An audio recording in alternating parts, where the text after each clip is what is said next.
Welcome to Franchise Focus. I'm your host, Lisa Lankowski. I am the founder of Milestone Franchising, and I'm a certified franchise consultant. And Franchise Focus is all about interviewing experts in the franchise industry, as well as franchise owners to tell their stories.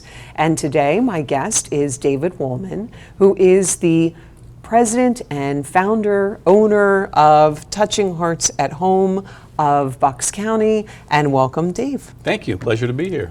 Well, Dave, so Touching Hearts at Home, we can maybe surmise what that's about, but we're going to take a moment and we're just going to hear about you and who you are, and then we're going to talk about how you came into this whole wonderful world of franchising. Great. So tell us about your background.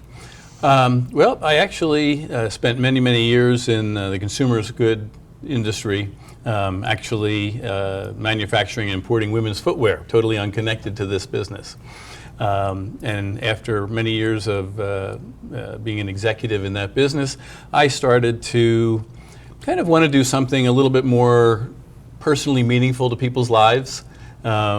All my wife's friends were in love with me when I got them free samples, but beyond that, I didn't really feel like I was having that impact that I was really beginning to look for as I was getting a little bit older.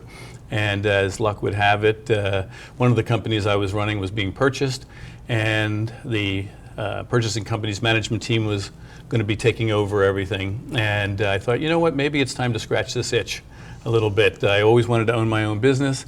My wife and I had been caregiving to our parents, all four at the time were living, between 85 and 90 years old.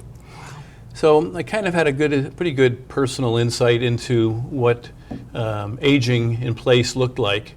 My parents were not as cooperative, and my wife's parents were very cooperative. So I really saw both sides of the coin spectrum. and the dynamics of what it's like to care for elderly people.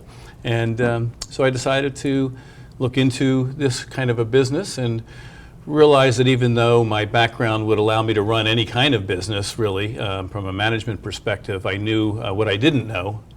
And I thought maybe plugging into a proven model of some sort would be beneficial and prudent, and it was. And you know, you said something that people ask me all the time. They're going, who are you looking for? Who is this? That's this ideal candidate. And I always say it's someone that had this itch to own their own business. And you literally just said that, and it cracks me up because that's what it is. You want to do it, but you don't have something of your own. Sure. And this gives you, they've already done some of that heavy lifting. They've already come up with this concept and they've put it together for you. So you have this extensive executive corporate background. So you were a corporate refugee, right, 8 years ago, right? Indeed. And so you worked with a franchise consultant, I believe. Is that how you came into it? Yeah, briefly I did, and he actually gave me some good advice for my particular situation. He said, you know, in your space and what you're looking for, you don't necessarily want to look for the biggest, best known name out there. He said, because you're going to be maybe the 300th or 400th owner, and you're not going to be as important to them. And even if there is geography open around where you live, expanding and growing might be difficult other than buying somebody out around you. So I really took that to heart.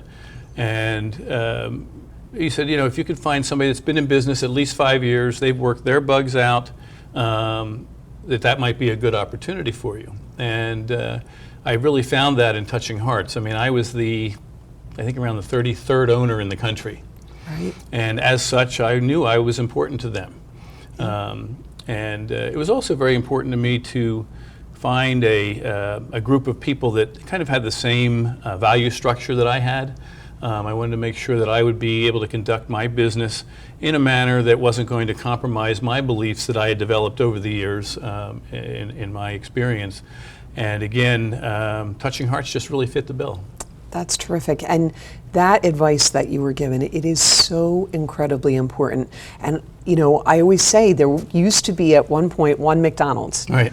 Just one was out there, right? And then it grows and it grows and it grows. But you're right, as something becomes bigger, that doesn't always mean that it's better on the flip side, there's pros and cons to both sides of it. Sure. And when you're with a younger company like that, you also have more say. You know, they're willing to listen to you. But when you're the 1,000th person coming in, they know what they're doing. They're going, go run your business, Dave. Like, we've got this. Right. So that is a really, really important piece and message. And, you know, and people go, yeah, but I want that automatic branding. Well, again, you're going to pay for that dearly, Yeah. getting that automatic branding. And then you have issues where it's oversaturated. You know, you can have that, you could run into that, Right. into that area. Right. So I'm glad that you brought that up because it is really important. And how did you immediately come in, like when I talk with people, they could be in a complete blank slate.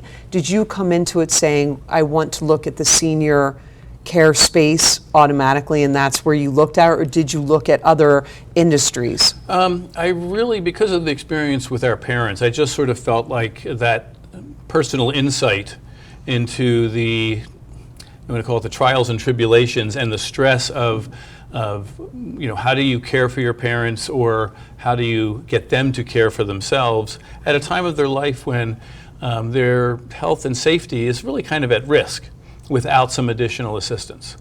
And so as one of the adult children, you know, who I now deal with all the time, it really gave me great insight into the stresses that they go through, and that feeling sometimes that you're almost drowning because you just don't know what to do with your parents. They think they're fine. They always think they're fine. Yes. And they are until they're not. Until they're not, right. And you touched also upon the values. That's another piece that I think is very significant, because if you don't mesh with the franchise system in their culture and in the way that they're doing things, you can have a shaky foundation right from the start. So what led you to understand that their values lined up with yours? Well, the first time that I actually spoke with one of their representatives, I knew immediately that they were not trying to convince me to sign up. They were looking to see if I was worthy of being one of their owners. And that really immediately told me that they want to be the best, and they're very protective of their brand and their culture, of what they want in their owners. And so, you know, that was really important to me, because I came into this business not wanting to be average, not wanting to be better, but wanting to be the best franchise that we could be and the best provider of care that we could be in the marketplace. And, you know, while there's plenty of competition in our space, lots of competition. There is. As I did my due diligence, I realized that unfortunately there are a lot of agencies out there that are very average. And so I kind of figured that those are in my rearview mirror, not in the front of me. And my competition really was the people that were going to conduct their business the way I wanted to. Okay. And that's where I felt that I would have no trouble competing. Oh, So. That's terrific. So you find this franchise that lines up with everything that you're looking for. It's a concept that speaks near and dear to your heart. So that's passion, right? Mm-hmm. Passion is critical in this. Yeah. And you have some experience because it's touched you in your lives. So now you sign up. How long was this process, by the way, from start to finish? Really, it was relatively quick, about a 3-month process. Wow, that is really quick. Okay. Of, you know, going through the due diligence and you know, the paperwork and that sort of thing. Right. What took a little bit longer, actually, was getting our license in Pennsylvania. Pennsylvania is a licensed state. Yes. And their process is a little bit challenging, okay? A little frustrating. And again, maybe in a larger franchise system, this would have been one of the things that would have been a little easier, because there would have been 20 or 30 other owners in Pennsylvania. There weren't as many, so I was more a little bit of a pioneer. Okay. And so we didn't actually get our business open for probably about 8 months after the initial contact. Okay. But then once we did, we were off and running. All right. So Touching Hearts at Home is a senior care, but it's not limited to seniors. Correct. Right? But that's probably more of your focus. Mm-hmm. And this is for taking care and companionship, et cetera, for people that are needing, they want to stay home, which was so critical in the last 2 years, Sure, right? sure. So talk about this concept and what it is that you're doing and what it is that your employees are doing for their clients. Right. Well, you kind of summed it up where you said, this is people that want to age in place. Right. And certainly in the last 2 years, that has become even a bigger thing because a lot of the communities, COVID was going through some of them. And, we were, one of the niche businesses that actually, in a way, so I almost feel guilty, benefited from COVID. But, the ability to stay home in a healthy and safe manner is really, really important. And so our aides will come into a home and basically help with all of we call them ADLs, activities of daily living. And that could be anything from meal preparation, doing their laundry, if needed, helping them with bathing and dressing. Our typical client is a fall risk of some sort, so we're kind of giving them ambulation assistance, standby assistance to help prevent any kind of a fall, which is unfortunately the biggest cause of injuries amongst the elderly. Right. And a lot of the people view us almost like a rent-a-daughter or a rent-a-son. Whatever their family member would be doing for them, we can do. We're non-medical. Right. Okay. So no meds. Yeah, right. We can do med reminders. Right. But we're not allowed to actually, put meds in their mouth, or certainly no injections or anything like that. Sure. Hydration reminders, transportation, making their bed for them, making their meals, but also just companionship. Right. A lot of times, at this age, companionship has really decreased. Whether their friends are gone, moved away, or passed away, they don't have a lot of stimulation. And particularly if they're whether they're dealing with a little bit of early dementia or not, stimulation and that companionship are really critical to maintaining their emotional outlook and even their physical health. Just having that person there helps to provide that stimulation and can either slow the progression of dementia or in some cases delay it, but we're also giving the family peace of mind that mom or dad are safe and healthy and they don't have to be stressed out about them. Right. They're being looked after, they're being cared for in the things that they need. You let your clients do what it is that they can do, but then you assist and come in for the things that they cannot. And, it is such an incredible need. That's why there's so much competition, because there's so many people, and we're not even at the breaking point yet of what's to come with all of the people that are going to be needing these types of services. There's so many statistics, which I'm sure you hear all the time about how many people are retiring, how many people are, every day, and it's just going to continue and grow more and more. Yeah. One of the things that really surprised me when you and I met the first time was that I asked you how the labor issue has been for you, because I know before the pandemic, getting aides in this type of field, not easy. Like it's very difficult, especially people are dependable. But you surprised me and said, I'm not having much of a problem with that. We're going to knock on wood right now. Yeah, but a few times. How has that been for you? Yeah. Well, I mean, look, to say it's not a challenge would be a little bit incorrect. Right. But, one of the keys is that you want to be a place that people want to work. And, we have excellent reviews online from our workers. And, so much of job acquisition today is done online. And potential caregivers are looking online and they're looking at your reviews. And the other component of it, though, is keeping your caregivers. Unfortunately, in our segment of business, the turnover rate is extremely high, about 70%. Right, which is incredible. Which, when you think about that, 7 out of 10 people that you hire today would be gone by the end of the year. And what does that do to your clients, where you're having to give them a different caregiver? And that's really one of the things we pride ourselves on, is that our turnover rate is probably closer to about 10%. Which is insane. It's unheard of. Unheard of. So I'm going to pause right there, and we're going to keep the audience in suspense to hear about how Dave is managing a 10% retention rate.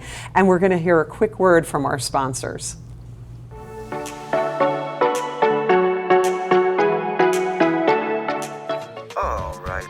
That is a wrap for today's Talk 65.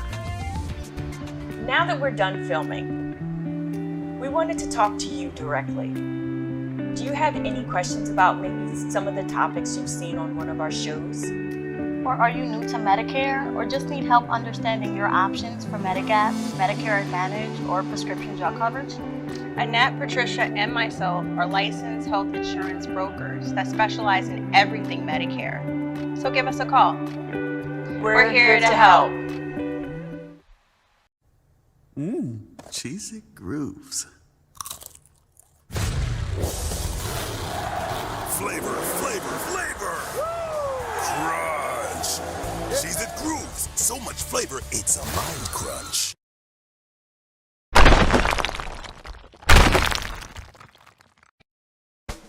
Let's face it, lawyers get a bad rap. I'm Erin Brucey, host of Legal Breakdown, where we dissect legal topics for the everyday viewer, with a mix of interesting guests to talk about current events and hot legal topics. Let's work together to make the law accessible and relevant to everyone. Catch us every week on RVN Television.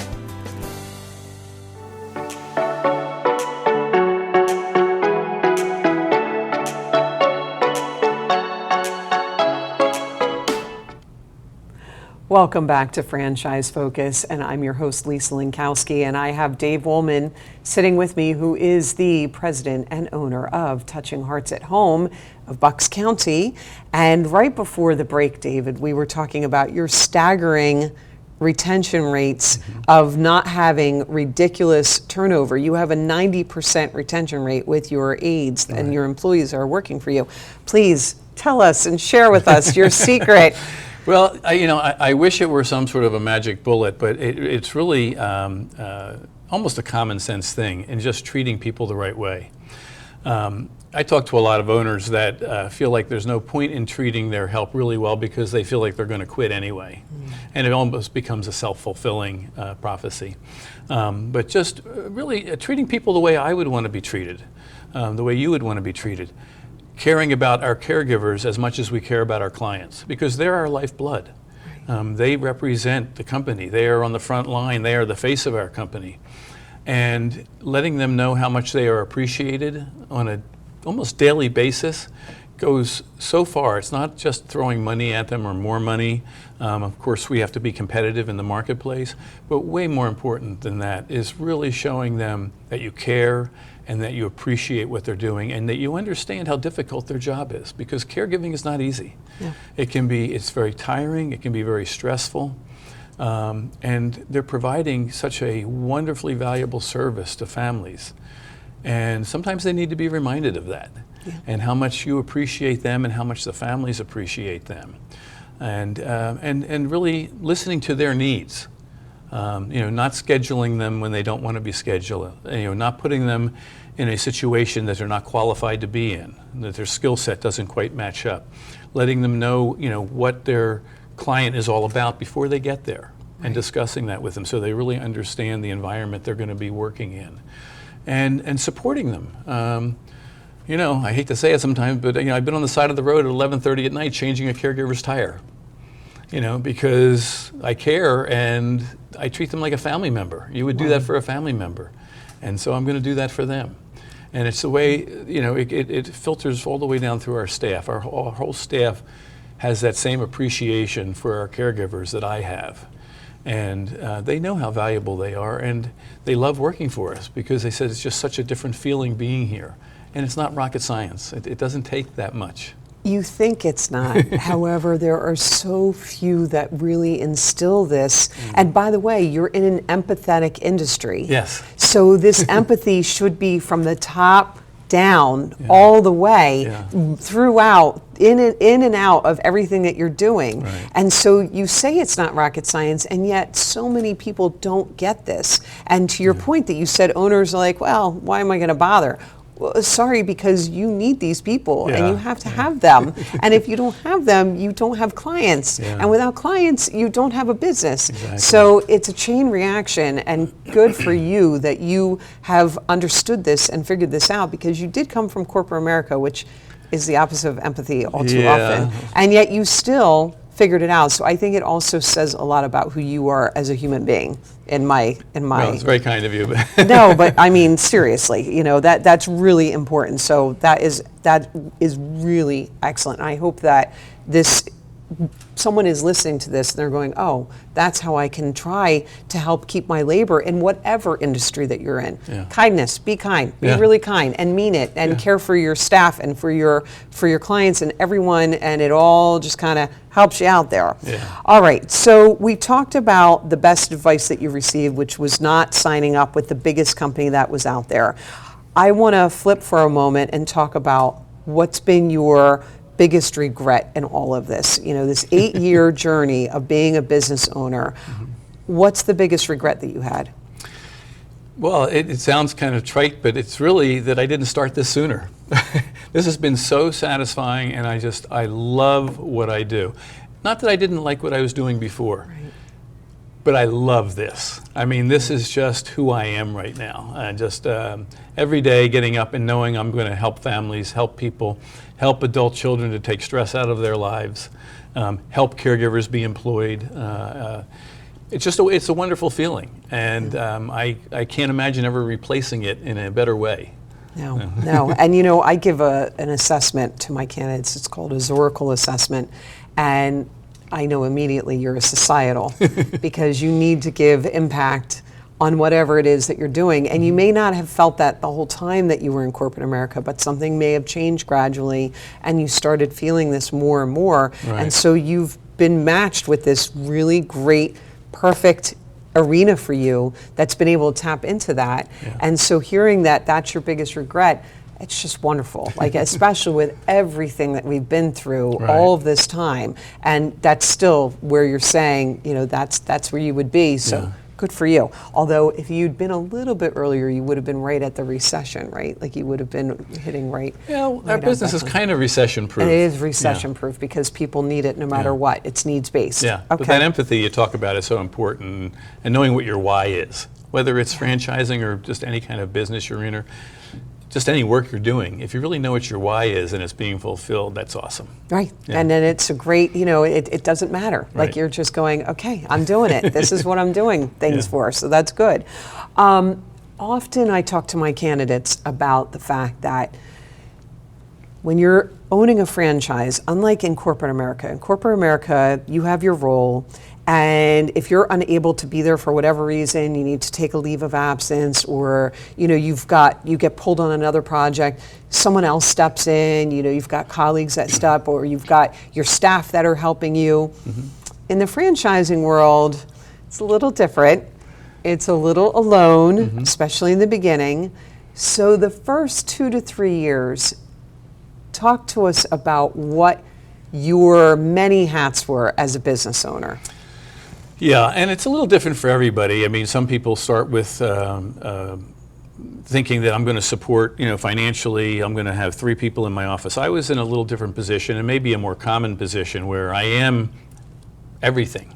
Okay, so I was the recruiter, I was the marketer, I was the administrator, I was the scheduler, and sometimes I was the substitute caregiver. Okay, wow.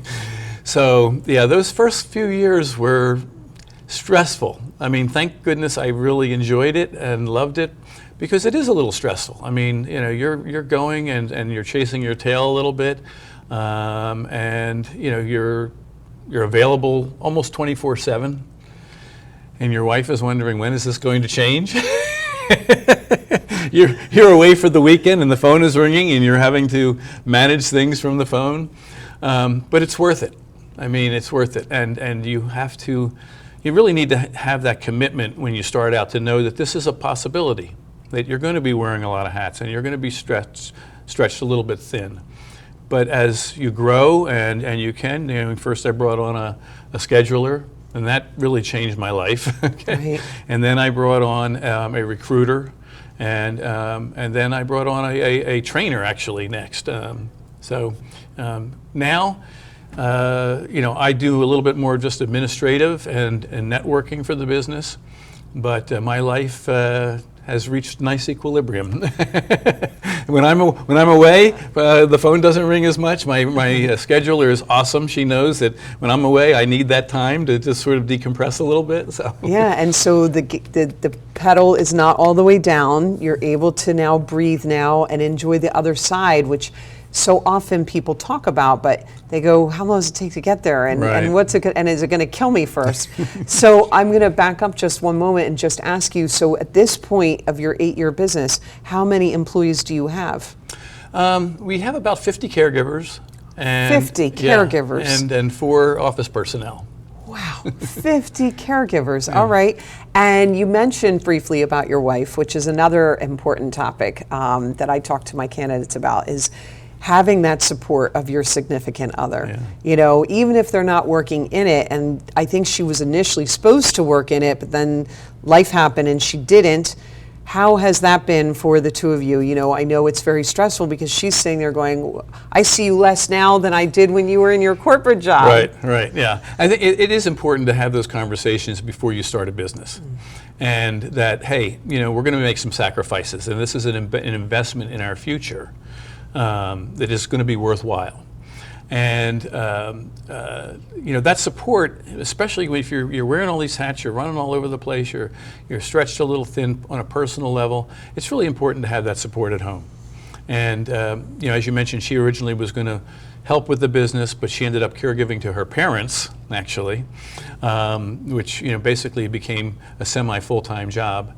But that understanding and patience on her part, and your family, I mean, our kids are out of the house, but if you have children, if they're younger, if you're doing this at a younger age, it's important for them to know, you know, why dad's not around or why he's on the phone, and understand that, you know, this is an investment, this is a part of life. And it's a good life lesson for them even. But having that spouse that's understanding is really, really important. 100,000%. As I say to people, when you go get new windows, they make both you and your spouse sit together for new windows. This is business ownership, and so you want that partner with you, because the last thing you need is for them to be panicking and sitting on the other side of your shoulder the whole time going, well, I don't know what's happening, and are we going off the rails? And you know, it's not going to be good for anybody, because then you are that much more self-doubting yourself, and then it creates inner turmoil. So you want them on board to understand, this is what it is. It's not for the ever. Right. It's just for right now, and I need your assistance and understanding and patience. 50 aides, people. Good for you, Dave. Well, our time has come to an end. I could talk to you for hours because this is just incredible. And I am so grateful that, yes, you did do well during the pandemic, and it's okay to say that, because again, the service that you were providing and are continuing to this day is so incredibly needed. So to reach out to Dave and see, you know, contact him for, you know, people that are in your life that need some companionship or some help, here is his contact information, and he and his staff will be happy to help you out. Absolutely. And Dave, I thank you for coming in and talking to us today and sharing your story. I wish you such incredible success going forward, and I thank you. And this is Franchise Focus. I'm your host, Lisa Lankowski. I am the founder of Milestone Franchising. You can learn more about me at milestonefranchising.com, and you can watch Franchise Focus every Friday at 1 o'clock Eastern Standard Time. Until next time.